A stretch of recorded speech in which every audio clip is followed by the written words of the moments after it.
quem ainda eu não dei, desejo um excelente dia, em nome de Jesus. Eu convido você a abrir a sua Bíblia no livro do profeta Isaías.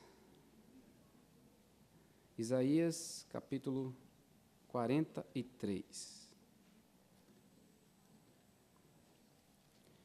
Enquanto você abre, alguns não estavam aqui, eu quero agradecer você que orou por mim e minha família nesse período de férias.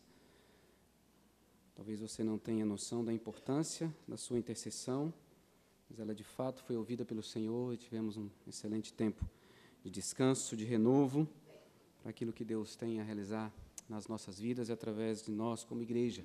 Eu agradeço de coração a sua oração, o seu cuidado. Isaías 43, versos 6 e 7, e depois eu farei a leitura dos versos 21 e 20 e 21. Acompanhe, por favor. Isaías 43, primeiro dois versos, 6 e 7, depois 20 e 21. Direi ao norte, entrega, e ao sul, não retenhas. Trazei meus filhos de longe e minhas filhas às extremidades da terra, a todos os que são chamados pelo meu nome e os que criei para a minha glória e que formei e fiz. Versos 20 e 21.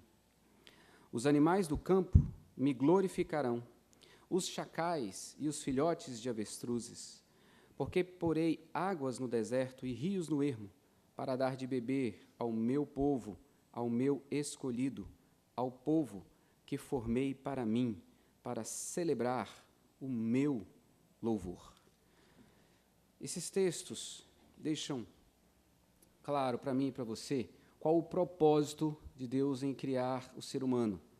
O ser humano é criado para glorificar a Deus. Ele é criado para, num relacionamento com aquele que o criou, dar glória a esse Deus. Ou seja, mostrar, através do seu viver, quem é esse Deus. Os atributos de Deus são mostrados, são refletidos ao mundo através de mim e de você, que somos criados à imagem e semelhança de Deus. E o texto diz que Deus nos criou para isso, para a glória dele, para o seu louvor. O que acontece é que o pecado nos impede de fazermos isso. E se fomos criados para o relacionamento com Deus, também fomos criados para o relacionamento uns com os outros. Paulo, escrevendo aos Romanos, no capítulo 14, no verso 7, diz: nenhum homem, diz assim, porque nenhum de nós vive para si mesmo, nem morre para si. Nós vivemos para Deus, no relacionamento com Ele, e vivemos também em união e comunhão uns com os outros, ligados uns com os outros. Meus queridos irmãos, relacionamento é algo dificílimo. O relacionamento primário da minha e da sua vida é com Deus. É com Deus. E sem Ele, o seu relacionamento com os outros vai ser extremamente difícil. Extremamente difícil. Então, nós partimos de um relacionamento com Deus para que tenhamos um relacionamento saudável com os outros, onde tanto o nosso relacionamento com Ele como o nosso relacionamento com os outros dá honra a Deus, dá glória a Deus, e reflete no mundo quem Ele é. Um jovem foi enviado do seu país, pela empresa a qual trabalhava, para trabalhar na filial em outro país. E os seus superiores, preocupados com o trabalho que estava sendo desenvolvido lá, entraram em contato com ele e perguntaram: e aí, como está o seu trabalho no novo país? Ele diz: está bem, está indo bem. Eu só tenho 2 problemas. O primeiro problema é que eu não suporto os meus colegas de trabalho. O segundo problema é que eu não consigo me dar bem com as pessoas do novo país. O resto está tudo bem. Relacionamento é algo dificílimo. E eu quero convidar você para a gente refletir sobre isso nessa manhã, sobre nossos relacionamentos. Eu convido você a fechar os seus olhos e você colocar diante do Senhor o seu coração, sua mente, pedindo que Deus fale aquilo que você precisa ouvir da parte do Senhor nessa hora, no que diz respeito a relacionamento. Ore também por mim, para que eu seja instrumento nas mãos do Senhor nessa hora, para que a palavra do Senhor alcance o nosso coração.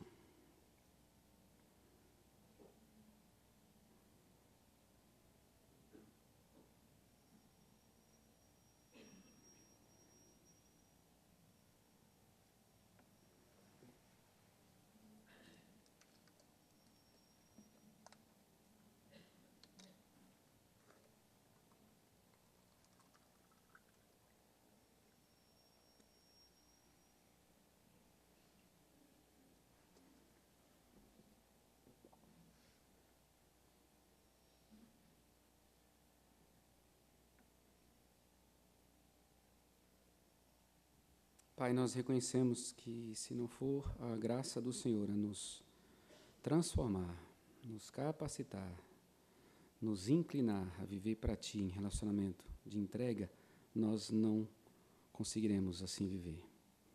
Da mesma forma, reconhecemos que somente essa graça pode nos inclinar a vivermos relacionamento uns com os outros, que sejam saudáveis a nós, mas que especialmente reflitam no mundo o Teu amor, a Tua misericórdia, a Tua grandeza, a Tua bondade, o Teu plano de redenção. Nessa hora nós queremos pedir, Pai, em nome de Jesus, fala ao nosso coração através da Tua palavra santa, naquilo que nós precisamos ouvir nessa manhã, para vivermos para Ti. É o que nós Te pedimos, orando em nome de Jesus, Pai, o nosso Senhor, o nosso Salvador, Ele que reina eternamente e que voltará para nos buscar. Amém. Abra sua Bíblia em Colossenses. O texto da nossa breve meditação nessa manhã está em Colossenses capítulo 3. Nós vamos ler 4 versículos aqui também. Colossenses capítulo 3. Enquanto você abre o seu texto, o que é que torna relacionamento difícil? Talvez você tenha já na mente algumas respostas, do tipo, pastor, fulano é egoísta demais, só pensa nele. Como relacionar com uma pessoa que só pensa em si mesmo? Talvez sua resposta seja, ciclano se acha. O mundo tem que girar em torno dele. Não cede nunca. É intransigente. Talvez a sua resposta seja, fulano só fala, nunca ouve. Como relacionar com alguém que nunca para me ouvir? Só quer falar. E talvez você já esteja pensando em algumas pessoas assim. Talvez a sua resposta seja, pastor, como conversar com a pessoa que é tola? Não dá para discutir com alguém assim. E Mark Twain afirmou o seguinte, jamais discuta com um tolo. Pode ser que as pessoas não consigam perceber a diferença. Nunca discuta com o tolo. Pode ser que as pessoas não consigam perceber a diferença. Quem é o tolo? Sem dúvida, no fim das contas, você sabe, se não sabe, se for novidade, vai saber agora, o grande problema é o pecado nas nossas vidas. O pecado nos desvia do alvo para o qual nós somos criados. Fomos criados para um relacionamento com Deus e que dá glória a Deus, que vive conforme a vontade de Deus. Esse é o nosso alvo. O pecado nos desvia desse alvo. E nós começamos a viver um relacionamento para nós mesmos ou para os outros a partir do momento em que eu obtenho alguma coisa de vantagem. Os nossos relacionamentos passam a ser não mais em torno de refletir a glória de Deus, mas refletir a minha própria glória. E eu ter como mostrar quem eu sou, como se você fosse alguma coisa sem Deus, a despeito de Deus. Tudo que você é, consciente ou não, é por causa da graça de Deus sobre a sua vida.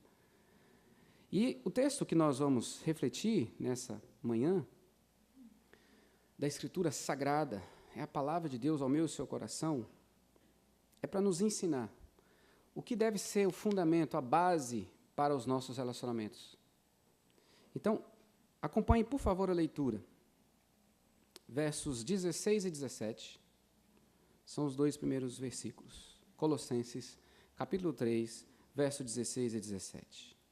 Habite ricamente em vós a palavra de Cristo. Instruí-vos e aconselhai-vos mutuamente em toda sabedoria, louvando a Deus com salmos e hinos e cânticos espirituais, com gratidão em vosso coração. E tudo o que fizerdes, seja em palavra, seja em ação, fazei-o em nome do Senhor Jesus, dando por ele graças a Deus Pai. Nós somos insuficientes, dependemos de Deus totalmente. Somente Ele pode dar conhecimento para que eu e você saibamos como viver. Só Ele pode dar não apenas o conhecimento, mas a capacitação para que eu e você saibamos como viver. O pastor John Stott, em seu livro Desafios da Liderança Cristã, ele destaca que um dos problemas, um dos desafios da liderança cristã são os relacionamentos. E ali, ele diz que o modelo para que relacionamentos sejam saudáveis é que esses relacionamentos devem ser em nome de Jesus Cristo e como para o Senhor Jesus Cristo.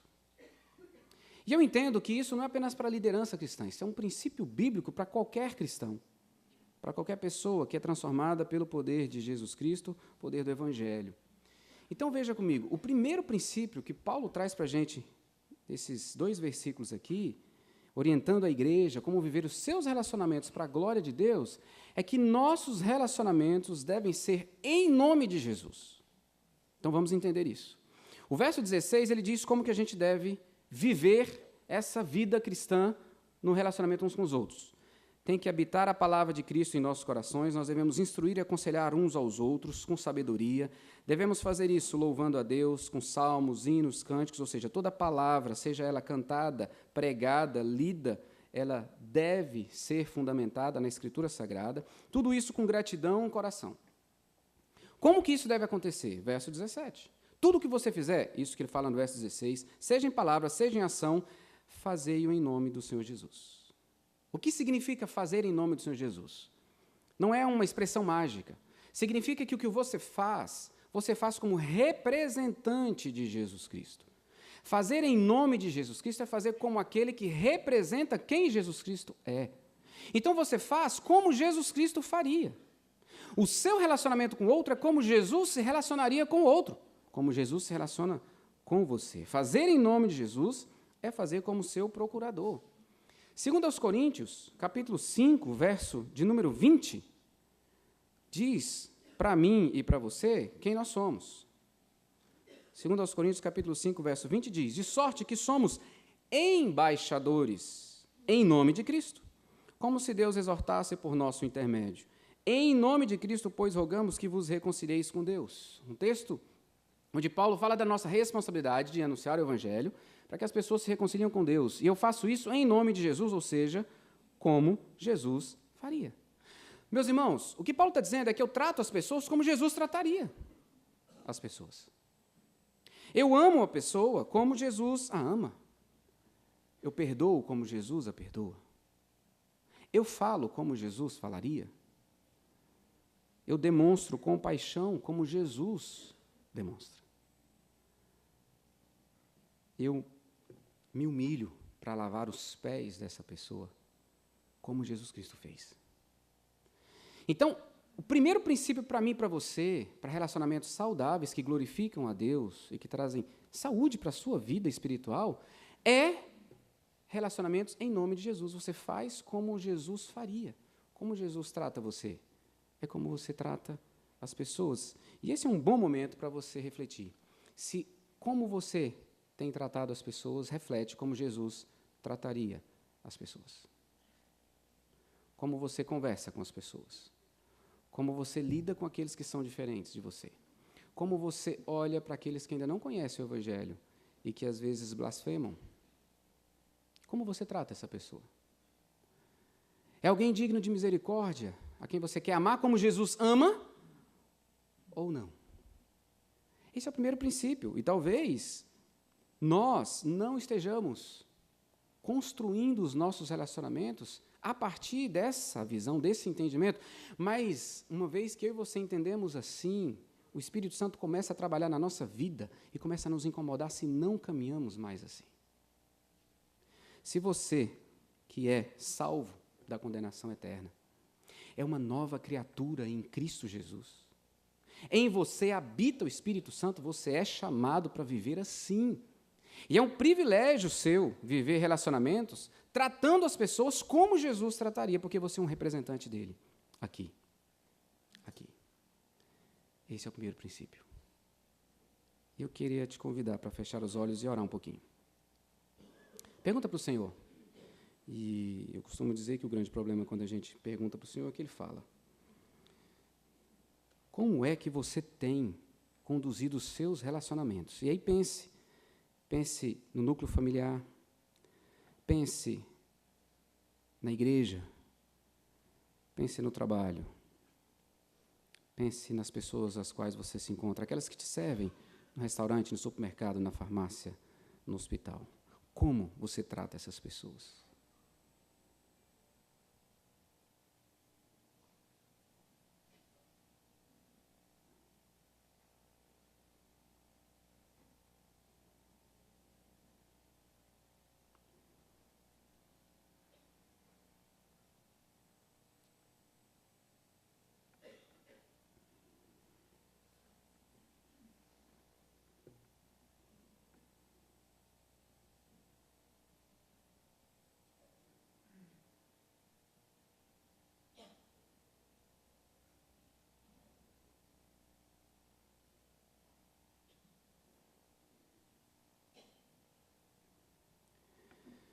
Senhor, nós reconhecemos, sim, que tantas vezes nos distanciamos desse princípio. Pedimos perdão, mas também pedimos, ó Deus, que essa palavra seja aplicada e que o Teu Espírito Santo nos incline a vivermos relacionamentos, em nome de Jesus. Relacionamentos que reflitam a presença, a direção, a condução, o controle de Jesus na nossa vida. E que aquilo que nós fazemos como se fosse o próprio Jesus Cristo fazendo. Em nome de Jesus, Pai. Amém. O segundo princípio está nos versos 23 e 24, da mesma carta. Tudo quanto fizerdes, fazei-o de todo o coração, como para o Senhor e não para homens, cientes de que recebereis do Senhor a recompensa da herança. A Cristo, o Senhor, é que estais servindo. Aqui nós temos o segundo princípio, meus irmãos. Se o primeiro princípio é que nossos relacionamentos devem ser em nome de Jesus, como representantes de Jesus, relacionando com o outro e tratando o outro como Jesus trataria. O segundo princípio é relacionar-se com o outro como para Jesus. Está aí no verso de número 23. Como para o Senhor. Relacionar-se como para Jesus, como para o Senhor, significa relacionar-se como seu servo. Portanto, é como se o outro fosse Jesus. Se o primeiro princípio é como se você fosse Jesus no relacionamento com o outro, agora é como se o outro fosse Jesus a quem você está se relacionando. Revolucionário. Dificílimo. Dificílimo. Você olhar para o outro e tratar o outro como se você estivesse tratando o próprio Senhor Jesus Cristo. É isso que o texto está falando. Tudo quanto fizerdes. E você tem em mente o que ele já falou em cima, tudo o que fizerdes. No primeiro versículo, no 17, é em nome, como representante. E eu sou Jesus Cristo para a pessoa. No verso 23, a pessoa é como se eu estivesse fazendo para Jesus Cristo. Fazer tudo como para o Senhor significa olhar para as pessoas e dar honra, respeito, valor, tratamento, como se eu estivesse fazendo para Jesus Cristo. Então é como servo daquela pessoa. Esse é o próprio ensino do Senhor Jesus Cristo. Em Mateus, abra sua Bíblia, deixa marcado aí Colossenses, e abre em Mateus 25. Paulo não está inventando nada, meus irmãos. Ele está simplesmente traduzindo aquilo que Jesus Cristo ensinou aos seus discípulos e ensina a cada um de nós. Capítulo 25 de Mateus, a partir do verso de número 31. Quando vier o Filho do Homem, Jesus Cristo, na sua majestade, e todos os anjos com ele, então se assentará no trono da sua glória.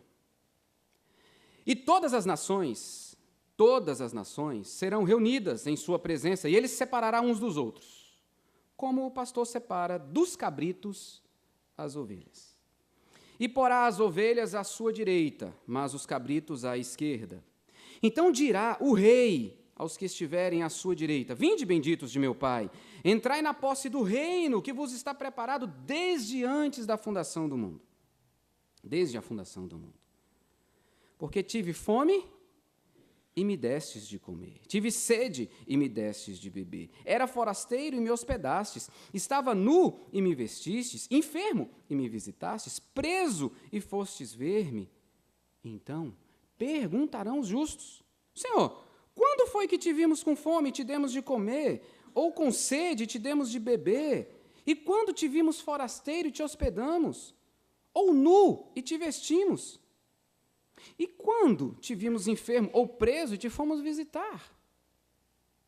O rei, respondendo, lhes dirá: em verdade vos afirmo, que sempre que o fizesses a um desses meus pequeninos irmãos, o que, meus irmãos?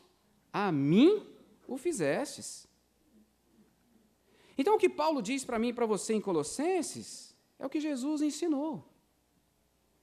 Os nossos relacionamentos devem ser vividos como para o Senhor.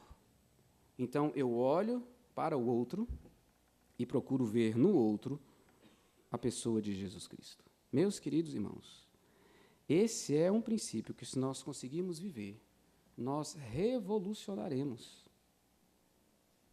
a vida da Igreja Presbiteriana de Brasília, a cidade de Brasília, e onde o Senhor nos levar, por onde o Senhor nos levar. Porque significa que eu não sou mais rei, eu não tenho um mini-reino onde eu quero que tudo gire em torno de mim. Significa que eu sou um servo e eu quero que tudo gire em torno de Deus, tudo em torno de Jesus Cristo. Então, eu vou conversar com o outro como se eu estivesse conversando com Cristo. Você gritaria se estivesse falando com Cristo? Você diminuiria, humilharia a pessoa se você olhasse para ela como se estivesse olhando para Cristo? Meus irmãos, tratar o outro como para o Senhor significa fazer tudo como se você estivesse diante do próprio Senhor. Então, como ele diz, tudo quanto fizerdes, limpar uma casa, preparar uma refeição, como se Jesus fosse aquele que vai chegar para participar da sua refeição, ficar hospedado na sua casa, como aconteceu com Marta. A gente tem uma tendência de olhar para Maria e colocar Maria num pedestal, porque ela estava aos pés do Senhor, e pega Marta e bate na Marta, porque ela estava correndo, mas ela estava fazendo, porque quem estava ali era Jesus Cristo, o Senhor dos Senhores, o Rei dos Reis, aquele que criou o universo está na minha casa. Como é que eu não vou arrumar essa casa para receber? Como é que eu não vou fazer melhor comida para Ele? Fazer uma visita como se você estivesse visitando Jesus Cristo. Então, você não visita porque você está com obrigação de visitar alguém no hospital ou porque você quer alguma vantagem. Você visita porque é como se fosse Cristo. Você alimenta uma pessoa, você tem compaixão de uma pessoa na rua, porque é como se você estivesse fazendo para o seu Senhor. Esse é o segundo princípio. E aí é bom a gente parar um pouquinho e refletir, eu acho que aqui agora é mais difícil ainda, porque sobre essa perspectiva, como nós temos tratado as pessoas. Eu creio que esse princípio está mais distante. Quando eu fui olhar para a minha vida, esse segundo princípio está mais distante do que o primeiro. E você pode estar pensando aí, como eu também pensei, pastor, tem pessoas que parecem mais com o diabo do que com Jesus Cristo. Concordo com você. É aí que entra o meu e o seu exercício, de nos dobrarmos diante do Senhor e falar, Senhor, eu quero ver aqui a Tua presença nessa pessoa. Eu quero olhar não como ela é aos meus olhos, mas aquilo que ela pode se tornar pelo poder do Teu Evangelho. Uma nova criatura em Cristo Jesus. Porque nem eu e nem você somos assim, tão santos, tão perfeitos, tão bondosos, tão parecidos com Cristo. O Espírito Santo nos ensina que todas as pessoas do mundo são criadas à imagem e semelhança de Deus. Portanto, com isso em mente, eu começo a fazer o exercício de ver Cristo nas pessoas. Assim como eu tenho a vida de Jesus em mim através do Espírito Santo, os meus relacionamentos acontecem para que Deus receba toda a honra, toda a glória e seja visto em mim, tratando as pessoas como se eu estivesse tratando o próprio Senhor Jesus Cristo. Primeiro princípio, nossos relacionamentos devem ser vividos. Tudo que você e eu fizermos tem que ser para a glória de Deus. O primeiro princípio diz para mim que é como se nós fôssemos o próprio Cristo fazendo. O segundo princípio diz que é como se nós estivéssemos fazendo para o próprio Cristo. Em ambos os princípios, meus irmãos, Jesus está presente. Por isso que tudo é para a glória dele. De um lado, nos relacionamos com os outros como se fôssemos Jesus Cristo. De outro lado, nos relacionamos com os outros como se eles fossem o próprio Senhor Jesus Cristo. Isso não é separado. São princípios para serem aplicados juntos. Esses dois princípios aplicados têm um único objetivo: a glória de Deus. A glória de Deus. Ele ser conhecido, adorado e visto através de mim e de você. Portanto, quer comais, quer bebais, ou façais outra coisa qualquer, fazei tudo para a glória de Deus. E esses princípios nos ajudam a cumprirmos esse privilégio de fazermos tudo para a glória de Deus. Fica a pergunta: isso é possível? Não estamos no campo da utopia? Não. Isso é possível. Isso é possível. Isso é possível para todos aqueles que confiam, descansam na graça de Deus e clamam diariamente: Senhor, me faça viver assim. Isso é totalmente impossível se você confiar em você mesmo. Isso é totalmente impossível se você achar que pelas suas próprias forças, pelo seu entendimento, você vai conseguir viver assim. Agora, isso é totalmente possível se você confiar na ação graciosa de Deus sobre a sua vida. Leitura bíblica da semana. Salmo 141, abra aí. Salmo 141, versos 3 e 4. Olha a oração do salmista. É Davi que faz essa oração. Salmo 141, versos 3 e 4. Põe em guarda, Senhor, a minha boca. Vigia a porta dos meus lábios. Ele está pedindo: Senhor, me ajude a falar só o que pode ser dito, o que de fato, e aí agora a gente pode lembrar de como Paulo vai traduzir isso aqui, ensinar lá em Efésios: não saia da vossa boca nenhuma palavra torpe, mas unicamente aquela que for boa para a edificação e que transmita graça aos que ouvem. É o que Davi está pedindo: Senhor, põe guarda nos meus lábios, não deixe que eu fale aquilo que é contrário à tua vontade. Verso 4, não permitas que meu coração se incline para o mal. Quem é que pode guardar o coração de Davi? Ele? Não, é o próprio Deus. Por isso ele pede: Senhor, não permitas que meu coração se incline para o mal, para a prática da perversidade na companhia de homens que são malfeitores, e não coma eu das suas iguarias. Senhor, é o Senhor que pode me guardar. Então o meu e o seu papel é nos prostrarmos diante do Senhor todos os dias e falar: Senhor, eu quero viver os meus relacionamentos hoje como se eu fosse o próprio Senhor Jesus ao tratar as pessoas. E clamar: Senhor, eu quero viver os meus relacionamentos hoje como se eu estivesse diante do próprio Senhor Jesus ao me relacionar com as pessoas. É confiado nele que eu e você podemos assim viver. Luiz Felipe Pondé, um filósofo que não é crente, não é cristão, se confessa ateu, afirmou no seu livro Conhecimento na Desgraça: sempre que alguém sente realmente vontade de pedir socorro a Deus, isto é, de assumir sua insuficiência, ele já está sob a graça de Deus. Sempre que alguém sente realmente vontade de pedir socorro a Deus, isto é, de assumir sua insuficiência, ele já está sob a graça de Deus. É a graça de Deus operando na minha e na sua vida que nos leva a clamar: Senhor, tenha misericórdia e me ajude a viver para Ti. Então não podemos descansar em nós ou confiar em nós. Nós descansamos nessa graça, desse Deus maravilhoso que nos reúne nessa manhã para falar ao nosso coração. A insuficiência do ser humano, por causa do pecado que nele habita e domina, é suprida pela suficiência do Rei dos Reis, Senhor dos Senhores, Jesus Cristo. Só Ele é suficiente. Ele foi suficiente na cruz, como é suficiente para mim e na sua vida. Bem, é hora da gente parar e refletir de novo e orar ao Senhor.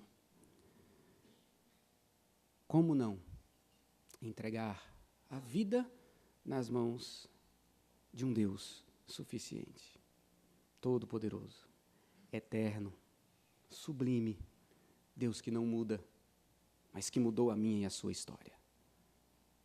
Um Deus que é eterno, não está preso no tempo, passado, presente e futuro, mas que veio no meu presente para transformar o meu futuro. Veio no seu presente para transformar o seu futuro e te dar a vida eterna. Como não descansar nas mãos desse Deus? Eu quero te convidar a fechar os olhos e orar comigo. Talvez você esteja aqui nessa manhã e ainda não conhece esse Deus como Senhor e Salvador da sua vida. Então a sua oração parte do desejo de entregar a sua vida ao senhorio de Jesus, para que você possa viver então controlado por Ele e não mais por si mesmo, porque controlado por si mesmo é continuar errando o alvo e sem condições nenhuma de acertar esse alvo, de viver para Deus, para a glória dEle, e assim tendo sentido de significado e existência plena. Então o convite é para você se arrepender dos seus pecados, arrepender dessa vida pretensamente autônoma e entregar-se a Cristo, dizendo: Jesus, eu me arrependo de andar distante do Senhor e eu quero ser controlado por Ti, porque eu quero viver esses relacionamentos. Eu quero ter um relacionamento primeiro com o Senhor, para depois aprender a viver os relacionamentos com os outros. Mas talvez a sua oração seja para reconhecer a sua inabilidade de viver esses princípios que Deus falou ao seu coração hoje. Então você precisa de força para viver essas verdades. E nós vamos pedir: Senhor, nos dê forças para isso. Queremos viver para a Tua glória.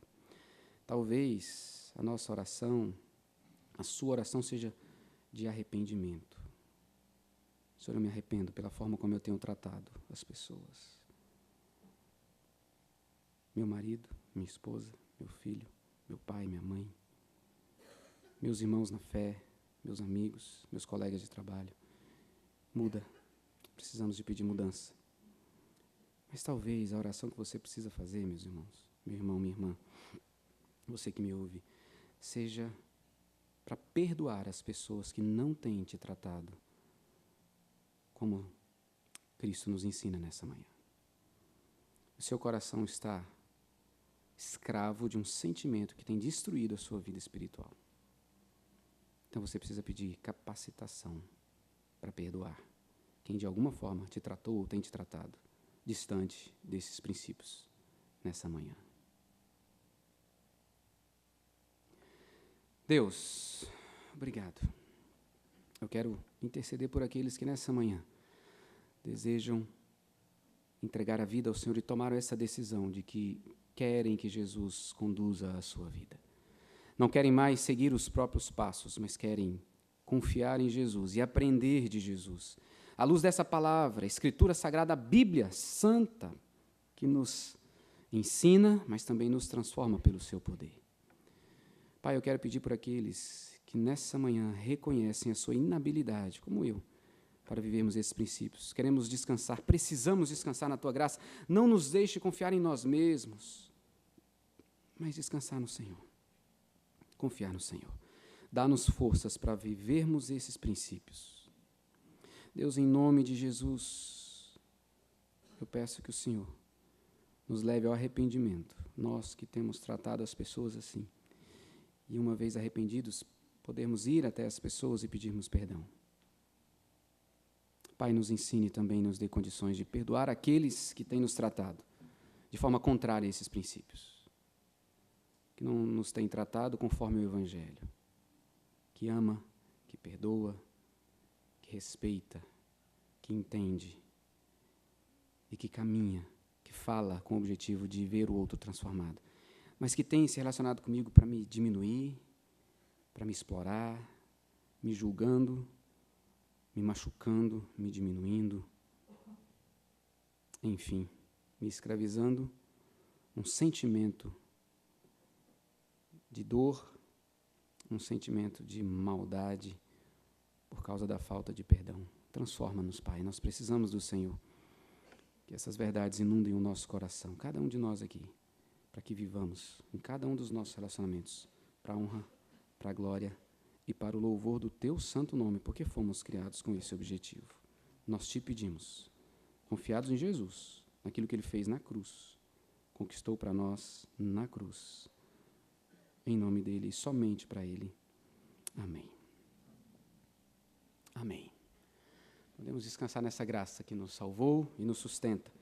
E, passo a passo, veremos isso ser vivido, esses princípios, na nossa vida, em nossos relacionamentos como igreja. Eu creio, meus irmãos, eu creio. Nós pedimos a Deus por isso. Podemos e vamos sair daqui orando a Deus, pedindo a Ele por isso. Deve ser nossa oração diária e veremos isso na nossa vida. Em nome e para a glória de Jesus.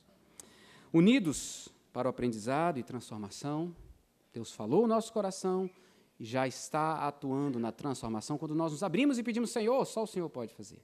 Mas também estamos unidos como povo de Deus no serviço e no testemunho. O salmista, no Salmo 138, diz: Render-te-ão graças, ó Senhor, todos os reis da terra, quando ouvirem as palavras da tua boca. Vamos ler juntos? Está aí no seu boletim. Render-te-ão graças, ó Senhor, todos os reis da terra, quando ouvirem as palavras da tua boca. Gente, é autoexplicado, né? Quando é que todos os reis da terra renderão graças a Deus?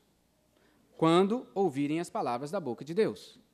Como é que eles ouvirão a palavra de Deus? Quando eu e você pregarmos essa palavra. Quando eu e você anunciarmos essa palavra. E é aí a nossa responsabilidade de clamar a Deus para que sejamos homens e mulheres que falam dessa palavra. Como você ouviu nessa manhã e vai sair daqui, em nome de Jesus, para proclamar essa palavra que o Senhor falou ao seu coração, falando do Evangelho. Nós vamos ter um instante de oração silenciosa. Peço a você que faça essa oração, orando pelo nosso país, orando pela nossa igreja, orando pelo mundo, diante daquilo que você tem visto. Não preciso aqui destacar para vocês as notícias que nós recebemos. Ore por isso. Ore. Depois de alguns instantes, eu farei oração e impetrarei a bênção apostólica.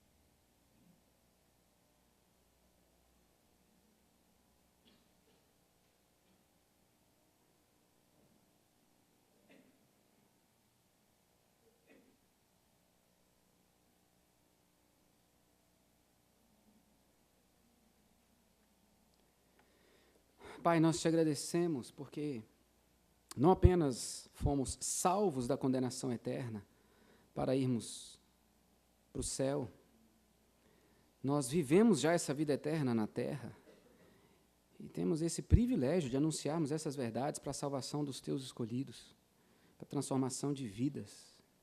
Eu quero te agradecer porque nós, como igreja, temos esse privilégio. Muito obrigado, Pai.